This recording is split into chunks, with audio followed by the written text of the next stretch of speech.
Welcome to UCLA Extension Department of Business, Management, and Legal Programs video lecture series on entrepreneurship, new venture formation, and strategic business plan development.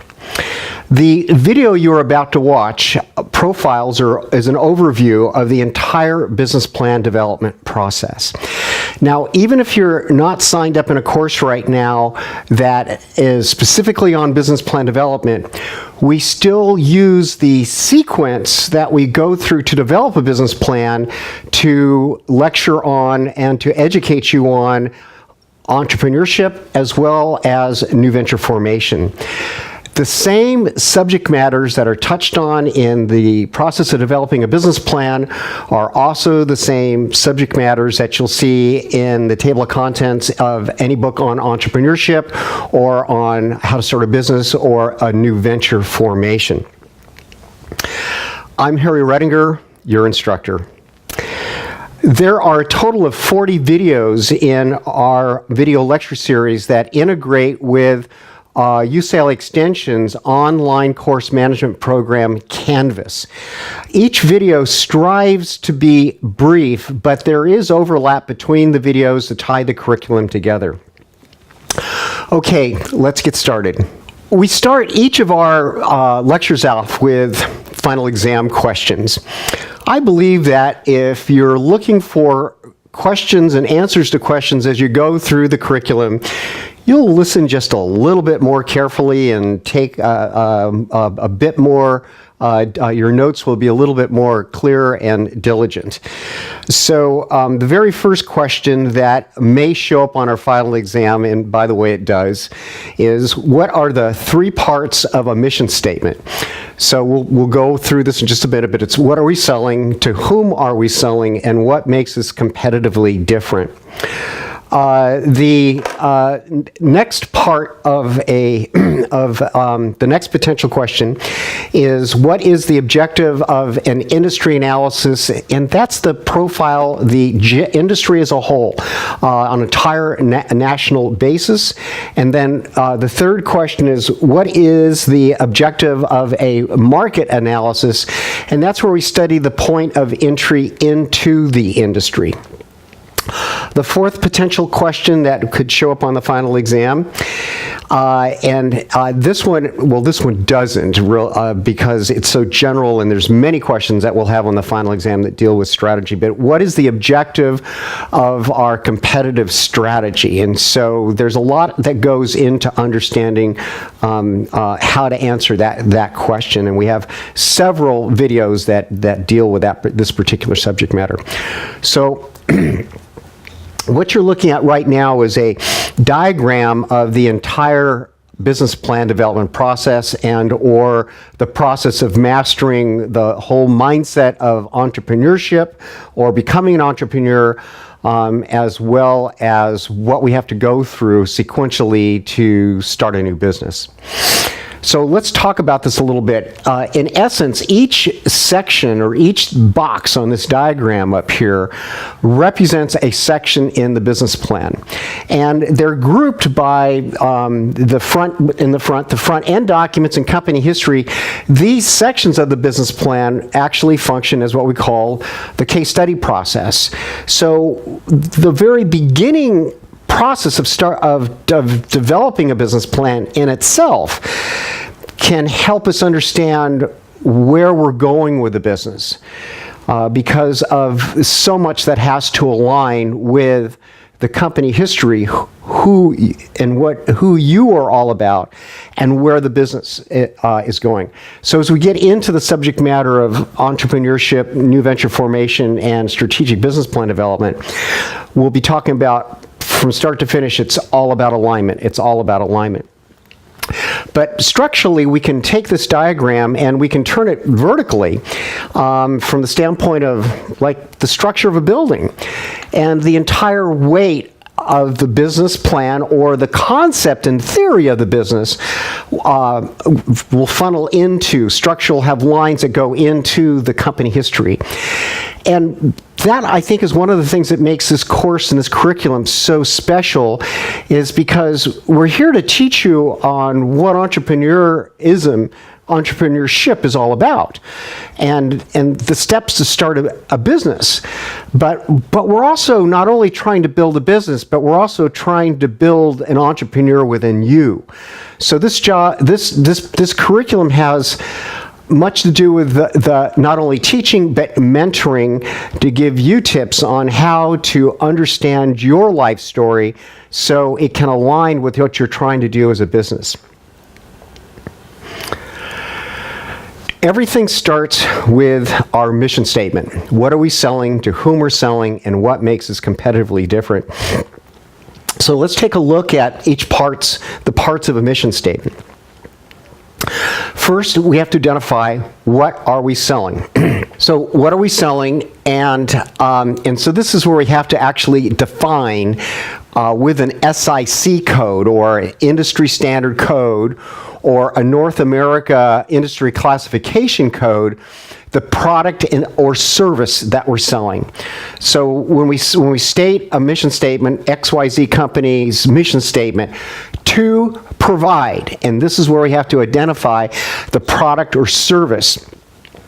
And when we do our industry and market analysis, we also have to look up and find the the first section of the business plan is the mission statement.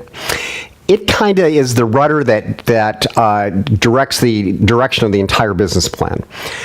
So the mission statement is all about what we're selling, to whom we're selling, and what makes us competitively different.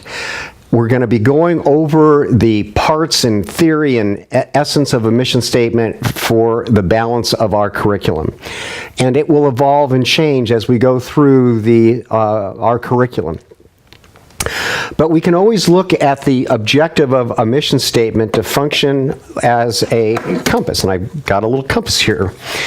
And so a mission statement, where a compass has a dial on it, and there are 360 degrees in a compass dial. In theory, we could say, okay, let's say there's 360 degrees in the economy, which we use the SIC code system or the North American classification code system to define, in theory, all the degrees that make up the economy. Every degree will have an SIC code number, if you will. And so once we understand what we're selling, to whom we're selling, we should be able to look it up and get a sense of where we're going in the economy. And we use the second sentence, what makes us competitively different, to actually then try to get a feel for how, and we're going to talk about vision of success statements in a bit, how high are we aiming in the economy? So our mission statement, remember, it has nothing to do with the size of the business or the financial goals of the business. A mission statement is valid whether you're a one-person firm or a 500-person firm. But the mission statement merely indicates which direction we're going in the economy and what makes us competitively different. And we use the compass here to symbolize that. We can also look at the mission statement as the foundation for our vision of success statement. So our mission statement, in a way, is our vehicle to get to the vision of success. And our vision of success statement is the foundation for our organizational structure. Division of labor leads to specialization, leads to increased output, which in turn is the foundation of our phases of competitive development, because we have to know what we're going to build before we can design phases to build it. So in essence, the mission statement touches on these four other aspects of the business plan. An important note to make here regarding this, and this looks very much like, and we'll talk about Maslow's hierarchy of needs later on in our curriculum, but one of the things that makes this diagram special is that businesses that develop and implement a business plan statistically earn 10 times more in profit than firms that don't.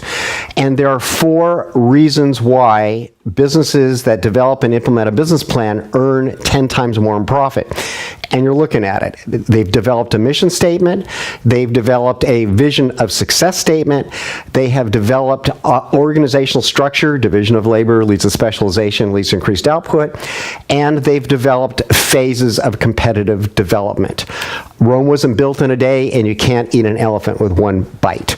And so the mission statement is the foundation for these 4 other aspects of a business plan that are essential to tap or discover the magic of business, and that's the exponential growth curve, and we're going to talk about that in just a second too. So the next section of the business plan, or the business plan development process, is the development and documentation of our company history, or the embracing of our company history. You know, in order to be a successful entrepreneur, you have to have a lot of self-love. You have to really understand the story of your life. You have to remember, people buy you first and what you're selling second. We're a social animal. We have to master the art of sharing with others, as very briefly, our life story, or who are we? Where have we come from? Where are we going? So from that standpoint, the process of developing our company history helps us understand where we've been, where we are, and where we're going, and the alignment between the phases of our life story and our phases of competitive development. There should be, trajectory-wise, a seamless connection between the phases of life we've been through and our phases of competitive development. Logically, they should connect from where we've been, who we are, and where we're going. And again, the company history is the foundation for the entire plan, the entire entrepreneurial objective. The company history is the foundation for your entire business plan. Everything about your life story must align with your business plan. I got a little diagram up here that's, these are often called bar charts or histogram charts, but if we take a look at it from the standpoint of phases, as I was mentioning earlier, phases of your life, and then time now, and then phases of your competitive strategy, when you look at where you've been and where you're going graphically like this, we can really see the importance of having a company history that integrates with our phases of competitive development. Remember, as I mentioned earlier, and I'll mention all the way through our curriculum, it's all about alignment. It's all about alignment. And the more we can align where we've been with where we're going, the more it's a natural projection of our life story, of our life. And that's when we get and tap and understand the sense of destiny and what we're trying to do with this entire process. And once you find that, by the way, once you can find and figure out and align your mission statement with the mindset, this is my destiny, especially with linked up with our vision of success. Our destiny is to execute this mission statement to achieve our vision of success statement. And when we have that mindset, boy, nothing can stop us. And so that's why this stuff is so important. This diagram, to me, is my favorite of all my lecture pieces of art. I had to put it this way. To me, this says it all. It's got the story of your life and all the little, benchmark data points where something significant has happened in terms of your life story. And I don't want to get mathy, but we could, almost look at this from a statistical standpoint and call it a regression analysis, or a multiple regression analysis, if you will, but a regression analysis of just getting a feel of where I've been and where I'm going.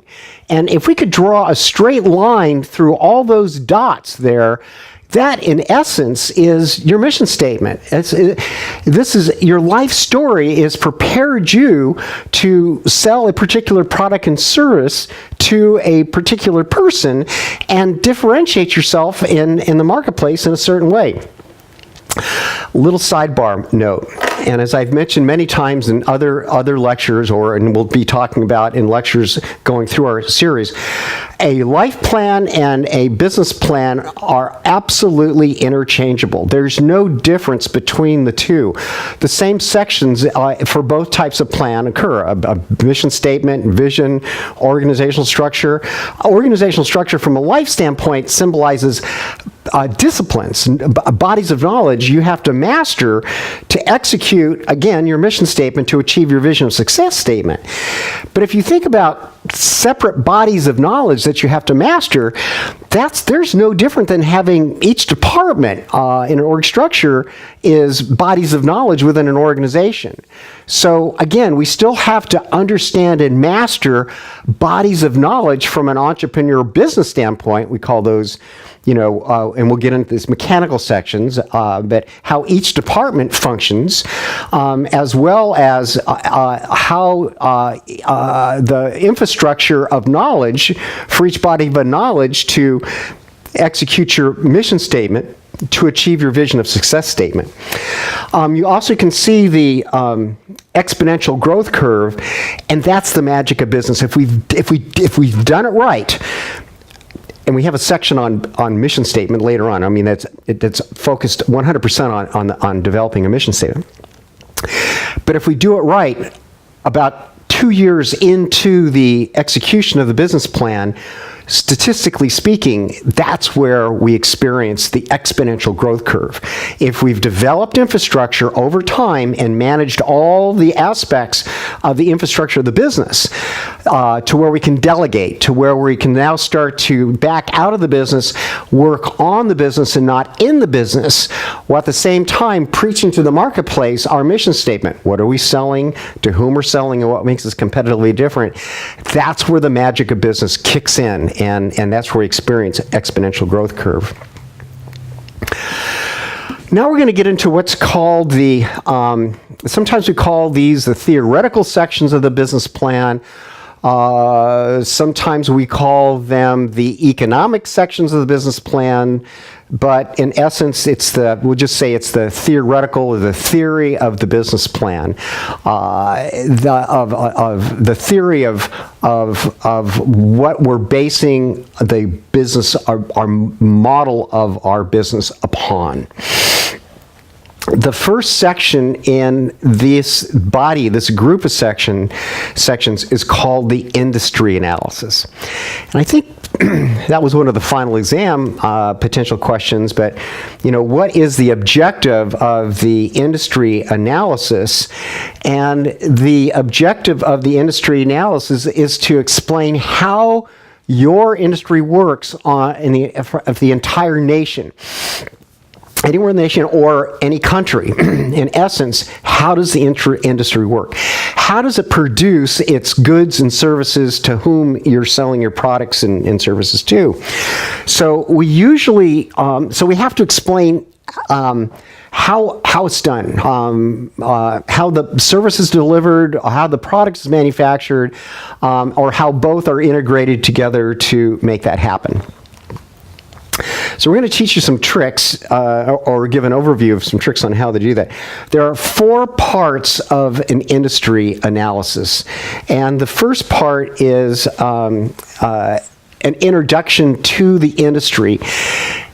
And over the years, I've developed this particular graph diagram that can be used in any industry to explain how the industry works in theory. And what makes this special is that if we take a look at this, the structure of this, that I'm going to explain in a minute, but we can see actually the general ledger chart of accounts, the accounting equation, the income statement is staring you straight in the face right now. And so let me explain what I mean by that. And as we go through our curriculum, there's general to specific. We start off with a theory, the mission statement, and we end up with spreadsheets and cash flow projections and things like that at the back end. And again, it's all about alignment. It all has to connect with each other as we go through this process.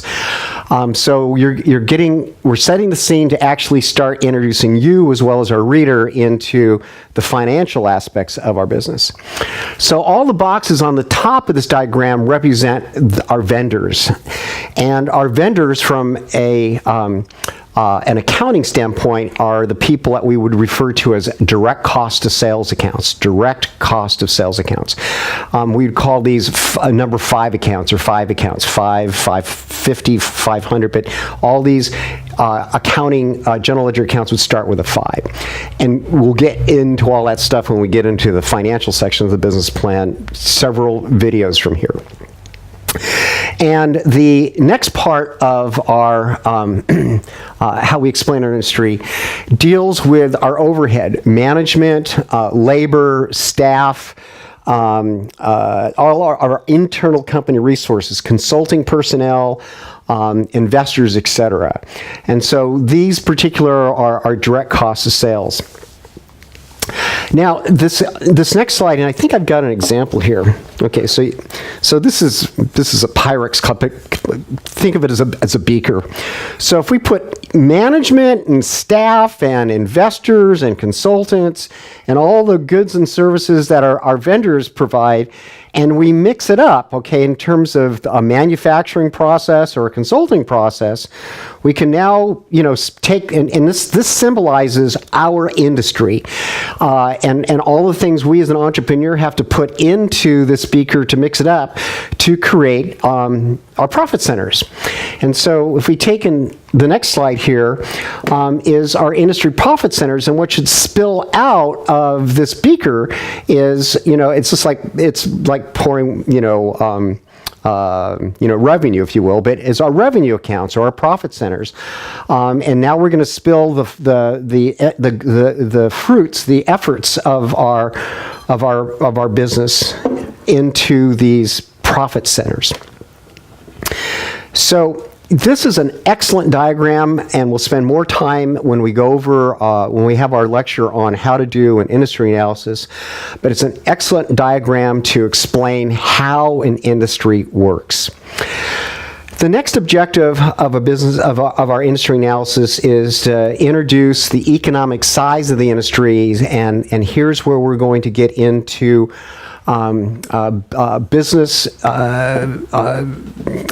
business research organizations such as Standard & Poor's, Hoover's, Dun & Bradstreet, First Research. I find a lot of banks, financial institutions subscribe to the First Research information resource.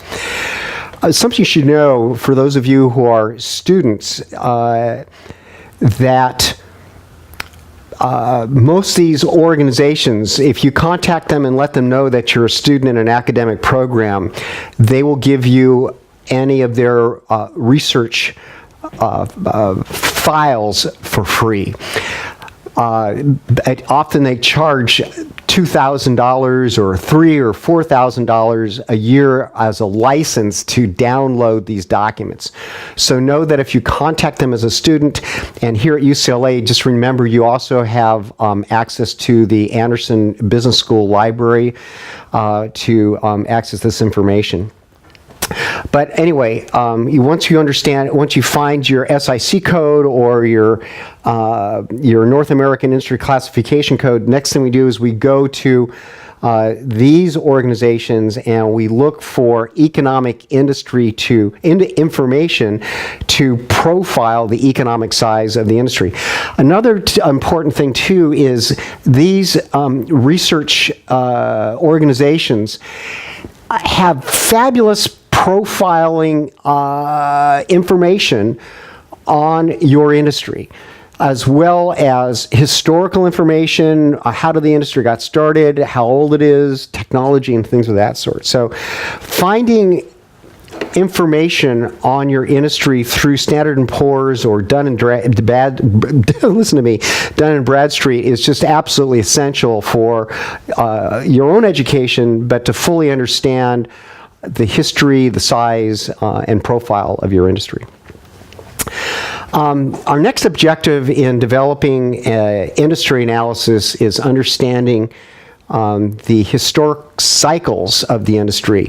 And the reason why this is important is because at some point we're going to have to do a cash flow analysis. So we have to understand what are the peaks and valleys that are historically associated with your industry. So this is a funny little cartoon. It's got a bunch of Santa Clauses in an employment line, and the receptionist saying, I'm sorry, sir, but we only have vacancies for Easter bunnies. So, another example of this might be, let's say you have bicycles, a bicycle manufacturing business, or a bicycle retail business. Well, obviously, you're going to have higher sales in summer than you're going to have in the winter. So who wants to go riding their bicycle when it's freezing cold and there's snow on the ground? So we want nice, dry weather for bicycle riding. Same thing with Christmas trees. We're going to buy Christmas trees in December. So it makes sense. So we have to be aware of the cycles associated with our industry. The final section of our industry analysis is our industry economic forecast. And this is, where's the industry going, in the future? And again, we can get this information with Dun & Bradstreet and Standard & Poor's. However, where I found another essential place to find this information are professional trade journals. Usually the January-December or the June-July issue of a professional trade journal has articles written by PhDs that specialize in your particular industry that gives some kind of forecast on where it's going. The fourth section of the business plan is our market analysis section.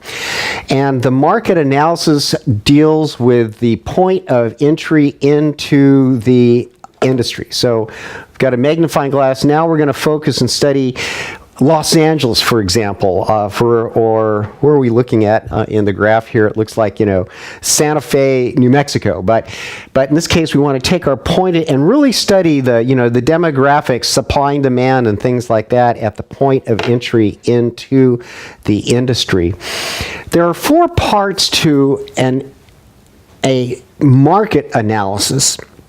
And the first is profiling our market region. We usually use some kind of map to do this, and we will also have a paragraph or 2 on demographics in terms of infrastructure, market infrastructure, demographics, age, households, profiling the number of people per household, children, adults, university, educated, non-educated, men to women, children. So we want to profile the point of entry of the industry. And then the next thing is going to be, we want to profile our customer. And going back to our mission statement, what are we selling, to whom we're selling? This is where we're going to get into the psychographics of who we're selling to, the person who makes the decision in terms of buying your goods and services. And a little sidebar note here, all the most successful entrepreneurs that have come out of this curriculum that I've observed achieving success in their ventures know their customer like the back of their hand. They know how they're going to make decisions before they even make the decision. So this is an important aspect of mastering entrepreneurship, being successful in your business, is knowing your customer like the back of your hand. One of the leading reasons why businesses fail, they really don't understand their customer. They've got an idea, they're passionate about what they're making and what they're selling, but they really don't know how to communicate what they're selling, to whom they're selling, and what makes them competitively different to their customer. And if you don't have that handshake, that connection there, as a business, you're just not going to get the first base. And no matter how hard you work, it's like trying to, push mud uphill. It's just not going to happen. So here's where we really dig down and profile the psychographic norms of the person we're selling to. Next, we're going to profile our competitors, and we have a whole section on this where we will show you how to develop what's called a competitor comparison table. But we truly have to understand our competitor in order to understand our position in the marketplace, our strengths, our weaknesses, the threats and opportunities that are facing us to get into the marketplace. Next, in final part of our market analysis section is to profile our market position. And again, this is where we do a SWOT analysis on our market position. Okay, so the next sections of a business plan, and they're both just one-page sections, is our competitive resources section and our market opportunities section. Why these two sections are so valuable in this whole business plan development process, as well as business model presentation process, is that these two sections summarize the company history, the industry analysis, and the market analysis with just two one-page sections that have bullet word points.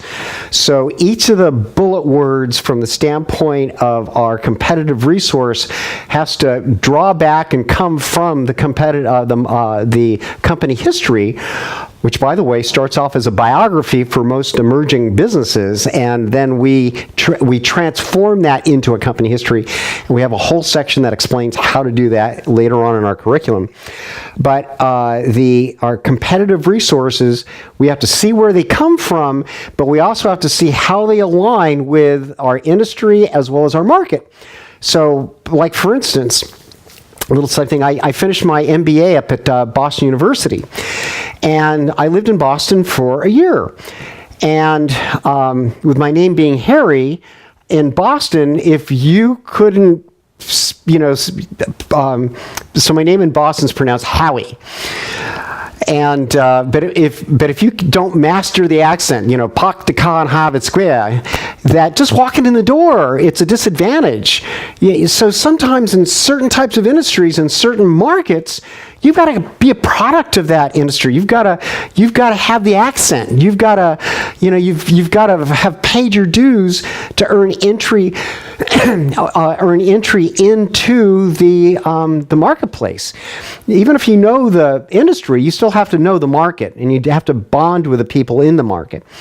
So we have to see a connection between where we've come from, and then how does that connect with the knowledge of the industry and the people who make the industry tick. And these are what we're going to call competitive resources. Market opportunities are a little different. We want to now enumerate all the areas where there's more demand than there is supply. That's what we call an opportunity. A market opportunity is where there's more demand than there is supply. And of course, that should fall underneath the umbrella of our mission statement. And so these are just two-page sections, but they're important because the essence of our website, our brochure, our elevator sales pitch is going to spawn in one way or the other from the bullet words in these two sections. The next section, or the 6th step in a 10-step process of developing a business plan, is developing our competitive strategy. Before we get into developing the competitive strategy, I want to take a moment to talk about one of my favorite athletic coaches, as well as authors, Rick Pitino, who wrote the book Success is a Choice. And the reason why I want to talk about this right now is when we develop strategy, our game plan, reality is, when we finally get to the starting line of the business and the gun goes off and we start executing our phase of competitive development, things change. Things will change.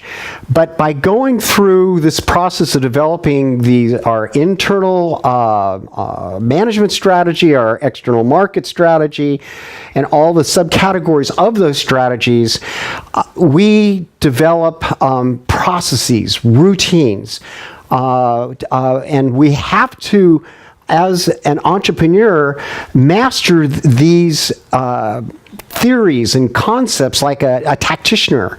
And so when we look at there's an important mindset to get across to all of you, that success is a choice. It's not just luck. It's not just being at the right place at the right time.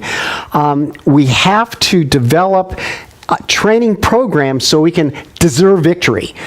And that starts with the strategic planning sections, all the sections that make up our competitive strategy. We have to understand every little aspect of this, because when things start to change, we can go with the flow. Just like a basketball player. We have a Marquette basketball player. I mean, look at the expression on his face. I mean, he's focused. And if the ball goes this way or that way, he's still going to respond appropriately to achieve his offensive or defensive objective. But this all starts with establishing your competitive strategy and then going over it, each aspect, over and over and over and over again, just like an athlete training for what if the play goes this way or that way, a football game or a basketball or lacrosse or whatever it may be. But if we train to respond, react, without, we don't even think, we just do it, we're going to be better prepared to initiate the business, the entrepreneurial process. This is kind of a neat circular graphic diagram, and I just wanted so on one side we have our external market strategy, all the things that are going on in the external aspect of our industry or market, and then we have our internal management strategy, how we're going to lead our company. So this is very important mindset. That reason why is because whatever we do on the inside, it should be aligned and in balance with what's going on the outside. So our internal market, our management strategy has to be cued into, in balance with, aligned with our external market development strategy. And it's very important you see this. Another reason why this is important is because you, as an entrepreneur, you're developing personally inside of you.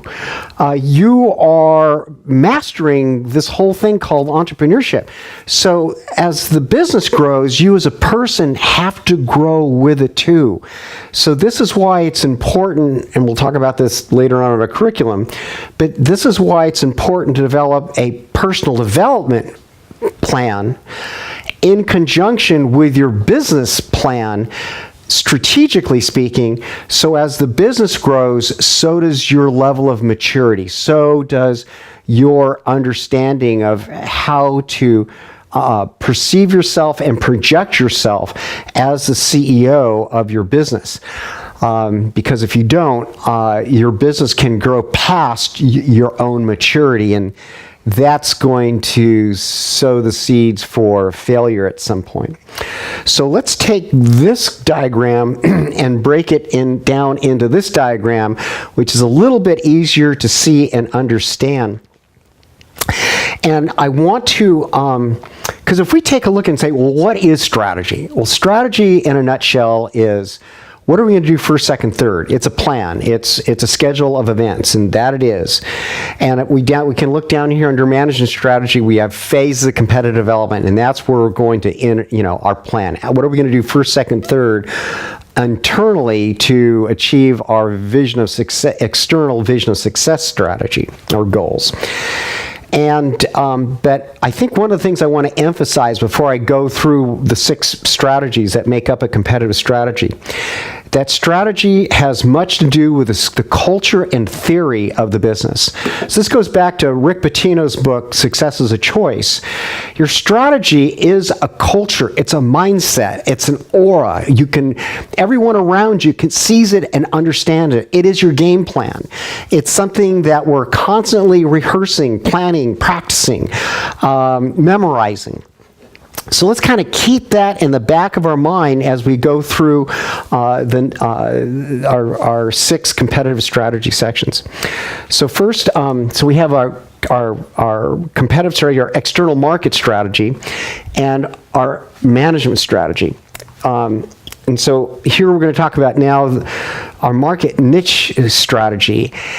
And we have a whole section, a whole video on this.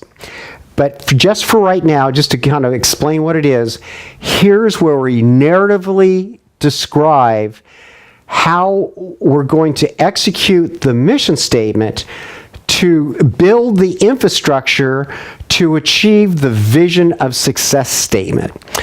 And we introduce much information on that going into the business plan development process.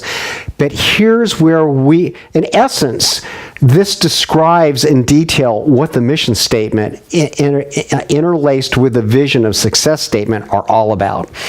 And that's what makes this particular part of the business plan so dynamic and special. Next is our price strategy. And our price strategy is just says where our price comes from. It can be done in one sentence, but there's a lot of work to figure out how that comes about. And so, you could have a high price, low volume, or a low price, high volume, or competitive bid, or something like that. But we have to explain where price comes from.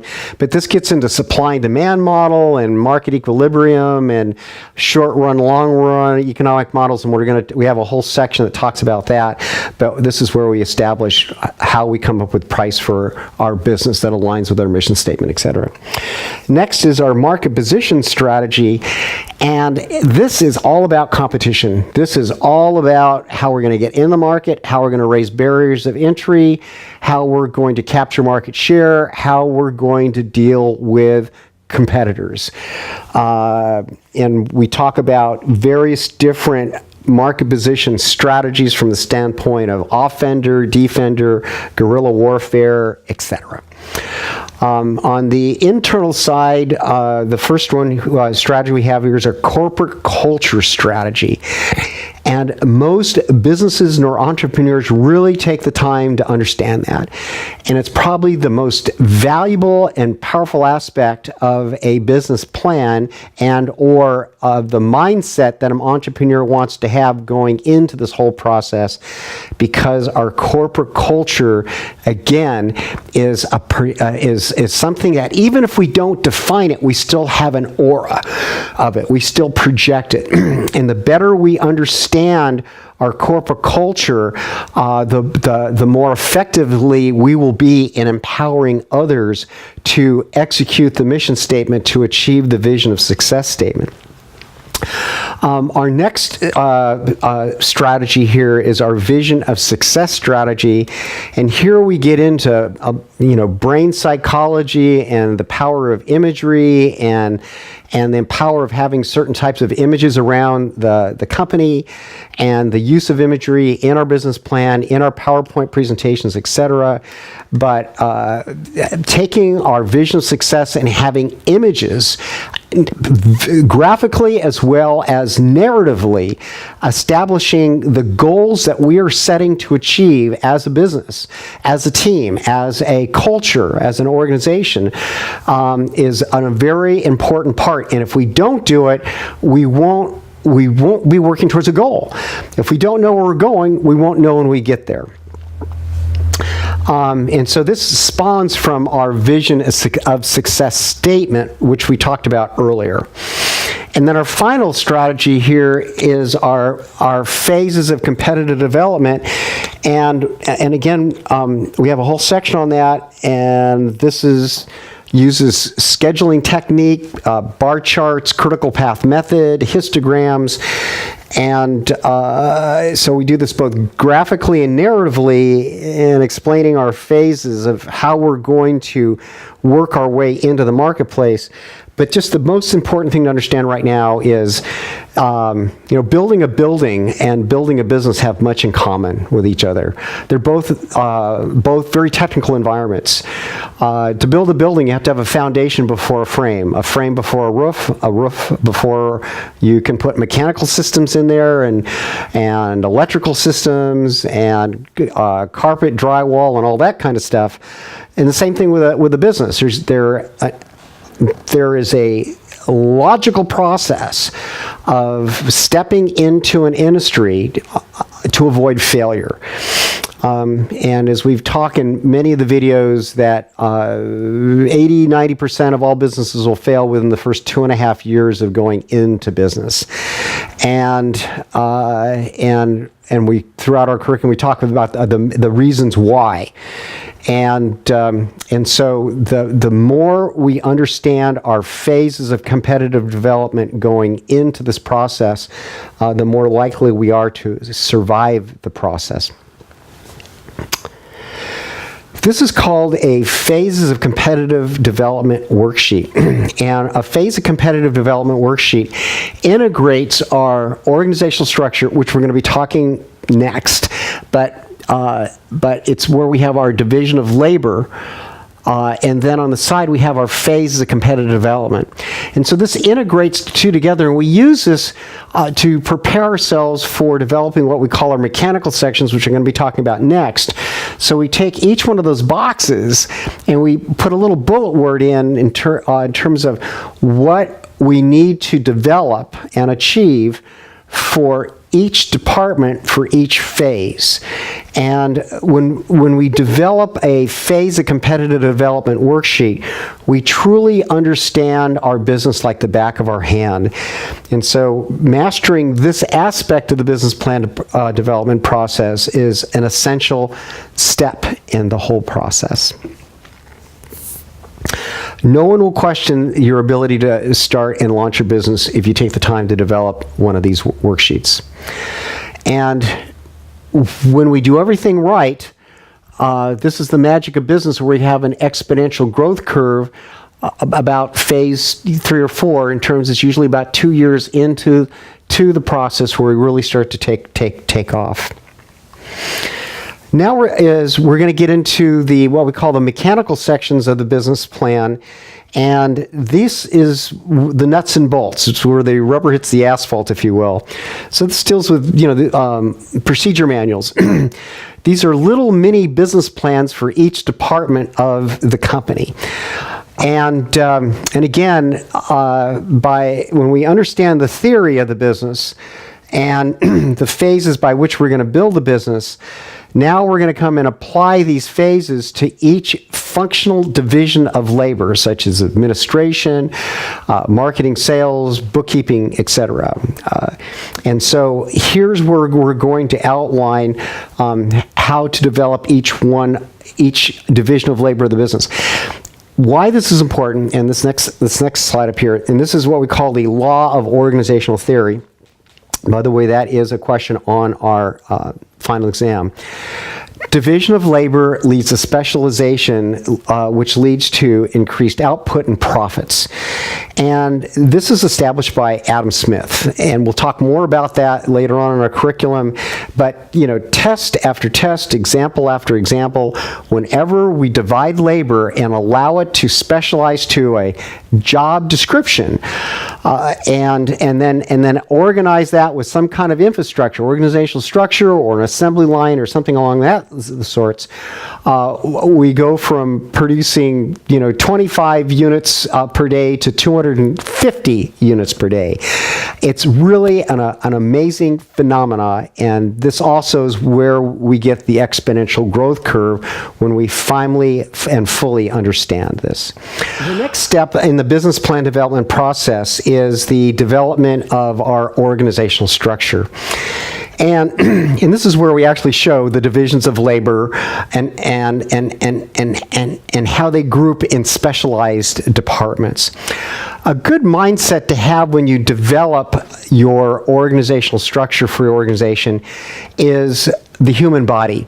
So in the human body, we have brain, we have eyes, we have heart, we have lungs, kidneys, livers, intestines, etc. These are all departments, if you will. They're functional divisions of labor. They have specific job assignments or department descriptions. And if any one organ goes down, well, the whole show goes down. If your heart stops beating, you've done. If your lungs stop working, you're done. If your liver stops functioning or kidneys, you're done. If your digestive system stops working, etc. So, and then within each one, there's many things that go on. There's different job titles, if you will, that, like in the heart, there's valves and there's muscles and things like that. So, in a funny way, there's division of labor even within each of these departments. So not only can we have an organizational structure for the entire company, but we can have an organizational structure for administration or accounting and bookkeeping, marketing, sales, etc. And so developing an organizational structure is an essential part of a business plan. Next is our financial sections of the business plan. And here we have our funding needs, our cash flow projection, and financial statements. And so these three documents make up the financial aspects of a business plan. First is our funding needs, and here's where we have to outline how much money's got to go out before money starts to come back in. So we basically take our organizational structure and outline per our organizational structure the startup funding needs and capitalization, buying equipment or inventory and things of this sort necessary to put all the minimum parts of the business together to bring life to the business. It's very much like, Dr. Frankenstein building Frank. How much money is going to cost to build Frank before it can be injected with capital and start walking around by itself and making an income and bringing profit and revenues back to you, the person who created Frank. So how much money is going to cost to develop this organization to get to our break-even point where it's starting to grow and pay its bills. Next is a cash flow projection, and we're going to spend a lot of time in here on how to develop a cash flow projection worksheet. And what makes this particular approach special is, if you notice across the top, there's a bar chart. Those bars symbolize your phases of competitive development. And in the balance of the business plan, we put a lot of time into explaining what each department's going to do for each phase. So it's very easy to understand where the business in theory will be at each phase in terms of its marketing plan, its internal development, how much money is going out, reinvestment, and we should have a pretty good idea of what our cash flow is going to be month by month, year by year for a 3 to 5 year period. And we'll talk much on how to work with Excel spreadsheets and developing a cash flow projection.